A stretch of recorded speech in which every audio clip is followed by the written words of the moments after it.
আমরা এবার ওই দিরাঙের মনেস্ট্রি দেখে এবার আমরা যাচ্ছি হচ্ছে তাওয়াংয়ের উদ্দেশ্যে। তো তাওয়াংয়ের পথে আমরা সেলা পাস দেখবো। এবার সেলা পাস আমাদের রাস্তাতেই পড়বে। আর যেটা একটা সুখবর আমরা পেয়েছি, আমরা এখনো জানি না কতটা সেটা ঠিক হবে, সেটা হচ্ছে সেলা পাসে গিয়ে নাকি আমরা বরফ পেয়ে যাবো। মেঘটা দেখো, এই রোদ ছিল, পাহাড়ের ঠিক ওপরটাই মেঘ। এই হচ্ছে রাস্তা। আমাদের গাড়িটা দাঁড়িয়ে আছে। ও অরুণাচলে অপূর্বই মেঘের খেলা দেখো। আকাশে এখন কালো মেঘ চলে এসছে। আমরা যখন বেরিয়েছিলাম তখন রোদ ছিল।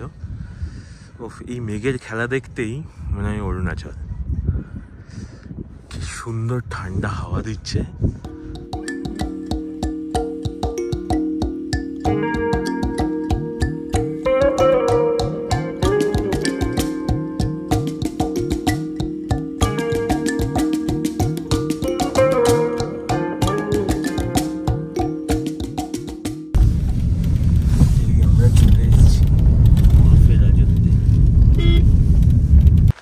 আমরা সেলা পাস যাওয়ার পথে রাস্তা একটু নামলাম, দেখো চারিদিকে শুধু বরফ, আরো উপরে আরো বরফ পাবো। এটা জাস্ট একটু রাস্তাটায় নামার মানে ওঠার মুখটায়।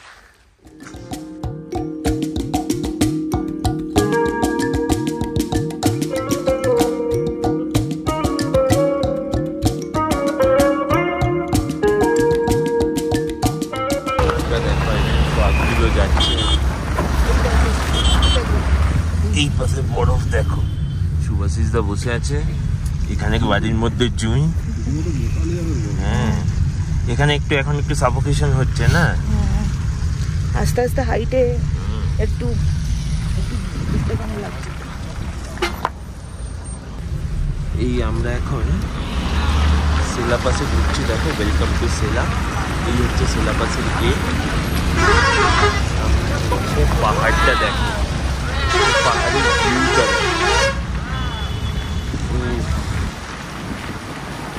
সত্যি সার্থক, অরুণাচল আসা সার্থক।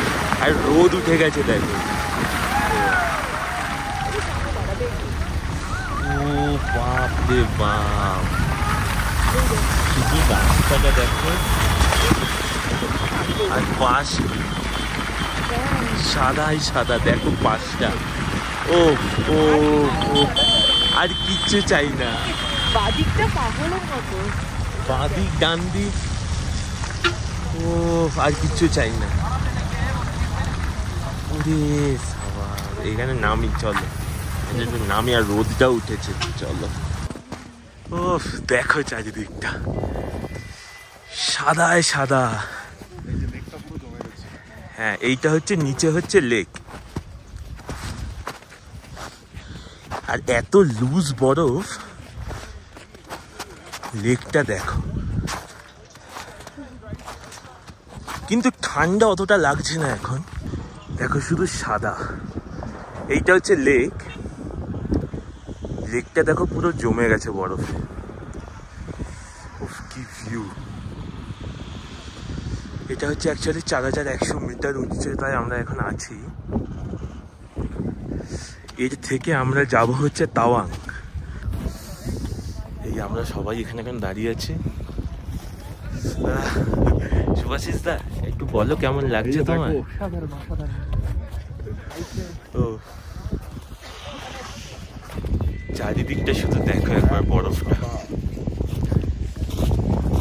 আমি তো ভাবছি যে এর পরে যখন আমরা তাওয়াং যাব তখন কি হবে। সেলা পাস, এটা হচ্ছে জিও হেরিটেজ সাইট। দেখো এটা হচ্ছে সেলা লেক, তোমাদের যেটা দেখালাম এই সামনে। এই নিচে হচ্ছে সেলা লেক। এই দিকটা দেখছো, এটা পুরো জমে গেছে। তাহলে লেকটা এরকম থাকে গরমকালে। মেঘটা দেখো, এই হচ্ছে অরুণাচল। এবার মেঘের খেলাটা দেখো। পাহাড়টা দেখছো সামনে, ও স্বর্গ। আমি একটা কথা বলি, এই পাহাড়টা, এই দেখো মেঘটা চলে আসছে, সূর্য উঠেছে ওইখানটায়, কিন্তু এই মেঘের জন্য বুঝতে পারবে না। দেখো পুরো মেঘটা পাহাড়টাকে ঢেকে নিচ্ছে। পেছনে পাহাড়টাকে রেখে দেখো ভিডিওটা এখন করছি। ওফ, অপূর্ব ভিউ। বরফ নেই, এটা কি? দাও দাও দাও। এটা চাই এনেছো কেন একটা? এই সব বলে গেল। এবার দেখো, ওই দেখো আসছে। বাবা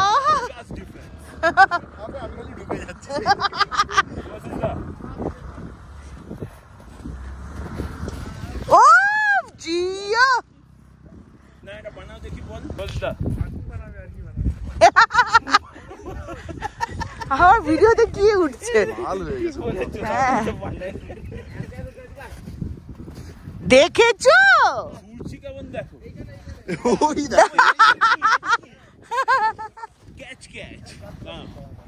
চলো এবার আমরা সিলাপাস ছেড়ে তাওয়াং এর উদ্দেশ্যে যাবো। ওই দেখো বীর পলোয়ানকে দেখো, মানে বরফ ভাঙছে, দেখেছো পা দিয়ে? ওই দেখো, ওই দেখো, দেখো দেখো অবস্থা দেখো। হ্যাঁ, একে বর্ধন চক্র দেবো আমরা।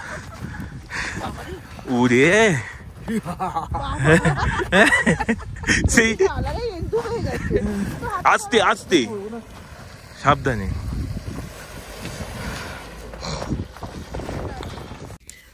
এই বরফের গালিচা চিরে এগোতে এগোতে আমার মনে হচ্ছে এত সুন্দর জায়গা আমি আমার জীবনে খুব কম দেখেছি। এই যে সিলাপাস তোমরা দেখলে, এর পেছনে এখানকার মানুষের একটা গল্প আছে, সেটা হয়তো সত্যিও হতে পারে। এই সিলাপাসের নামকরণ হয়েছে এখানকারই একজন স্থানীয় মেয়ে সেলার নাম অনুযায়ী।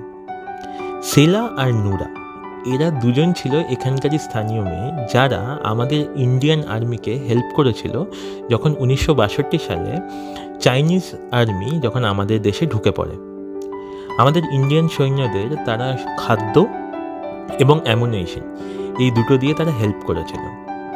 তবে দুর্ভাগ্যবশত সেই যুদ্ধে সেলা প্রাণ হারায় আর নুরাকে তারা ধরে নিয়ে যায়।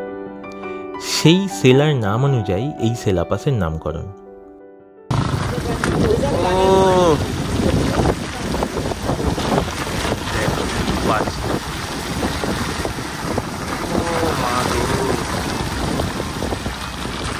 কোন জায়গা?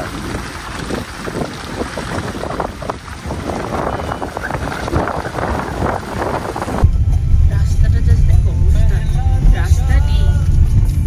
কয়েকদিন আগে পর্যন্ত এটা বন্ধ ছিল। আমাদের একটা জায়গায় চলে এসেছি, পেমা টি স্টল। এইখানে এখানে আমরা দাঁড়িয়ে এই ভিউতে একটু চা বা কফি বা একটু ম্যাগি এইসব খাবো।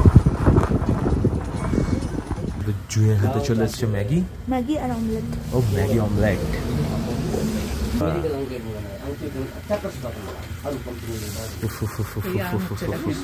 আরাম হচ্ছে।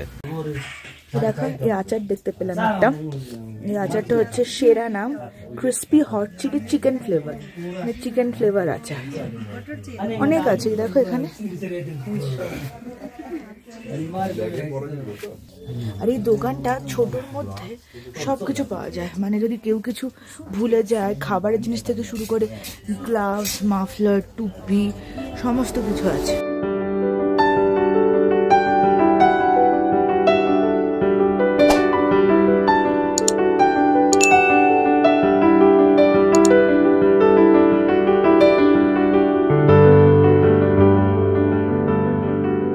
আমরা এখন এসে গেছি জসবন্তগড় ওয়ার মেমোরিয়ালে।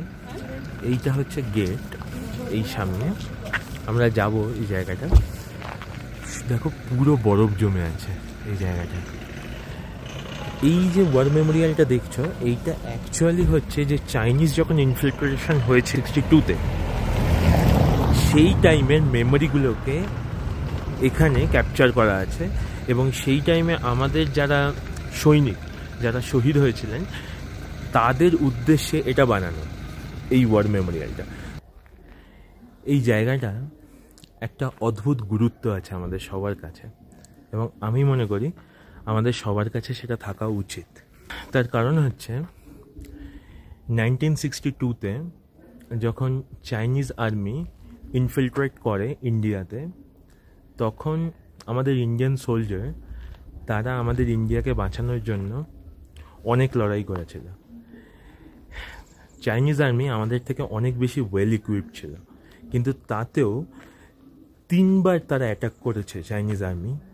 এই জায়গা অবধি, আমরা যেখানে দাঁড়িয়ে আছি আজকে, এই জায়গায় অবধি তারা চলে এসেছিল ইন্ডিয়ায়, এবং সেখানে আমাদের ইন্ডিয়ান সোলজাররা তাদেরকে আটকে রেখেছিল। 4th অ্যাটাক যেটা হয়েছিল 1962-তে, এখানে লেখাও আছে, আমি তোমাদেরকে দেখাচ্ছি ঘুরিয়ে, জিনিসটা দেখো। এইখানে অ্যাকচুয়াল যে ঘটনাগুলো হয়েছিল সেটা লেখা 9:10, দেখো একটা টাইমও দেওয়া আছে। এই 9:10-এ যে অ্যাটাকটা হয়েছিল, সেই অ্যাটাকটা চাইনিজ আর্মি অনেক বেশি ওয়েল ইকুইপড, এবং সেই টাইমে আমাদের ইন্ডিয়ান সোলজার অনেক মারা গেছিলেন। কিন্তু তারপরেও দেখো এই পয়েন্ট নাম্বার 7টা দেখো, most outstanding act of the gallantry দেওয়া হয়েছিল 3 জনকে। কারণ অ্যাকচুয়ালি ওপর থেকে অর্ডার এসেছিল যে তাদেরকে সেলায় ব্যাক করার জন্য। এই যে সেলা পাস আমরা যে ঘুরে এলাম, সেই সেলা পাসে ব্যাক করার জন্য তাদের বলা হয়েছিল।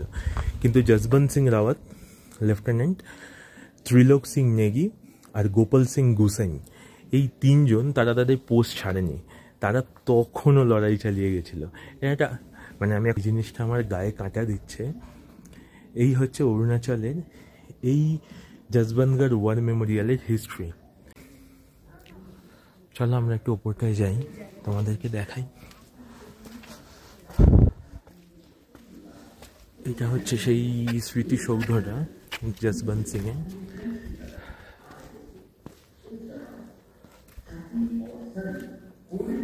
এই যে যশবন্ত সিং, लास्ट में त्रिलोक सिंह नेगी उन्हें सपोर्ट फायर कर रहे थे, वो भी ऑटोमेटिक वेपन के फायर में आ गए और এই তো এইটা হচ্ছে যশবন্তগড় ওয়ার মেমোরিয়ালের লেআউট। আর এই যে জায়গাটা দেখছো, এটা একটু অন্যরকম। এই জায়গাটা হচ্ছে চাইনিজ গ্রেভিয়ার্ড। এখানে 300 চাইনিজ সোলজারের, এটা হচ্ছে actually graveyard, more than 500 Chinese casualties. হয়তো সত্যি এইসব জিনিস না থাকলেই দুনিয়ায় ভালো, চাই না এইসব জিনিসে, সবাই যেন ভালো থাকে, এটাই চাহিদা। তাদেরও ফ্যামিলি আছে, আমাদের সবার ফ্যামিলি আছে, আমাদের নিজেদের সোলজারদের ভাবো, তাদের কত কষ্ট। আজকে এইটুকু ঠান্ডায় বা এরকম, হ্যাঁ ঠিক, প্রত্যেক দিন তারা এগুলো করে যাচ্ছে। আমরা এইটুকু ঠান্ডাতেই কাহিল, আমরা এত প্রোটেকশন নিয়ে আসছি সত্যি, আর তাদের অবস্থা ভাবো।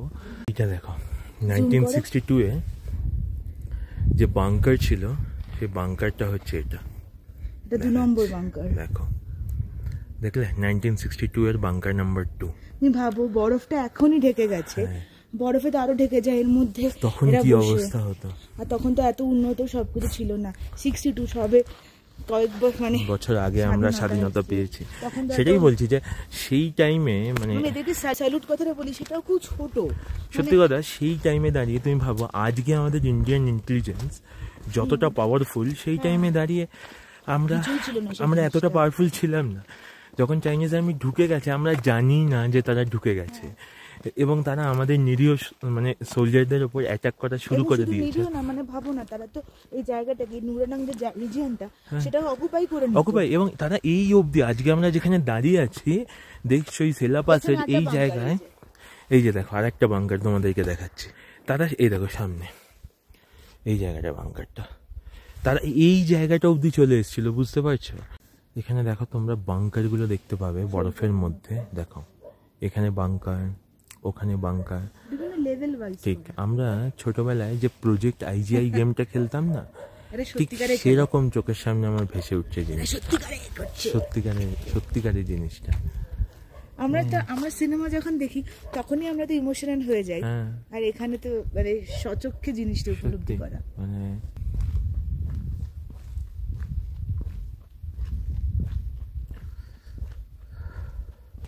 আজ থেকে 1962 হয়তো অনেক দিন আগের ঘটনা হয়ে গেছে, কিন্তু প্রত্যেকটা জায়গা তো সেই কিন্তু একই।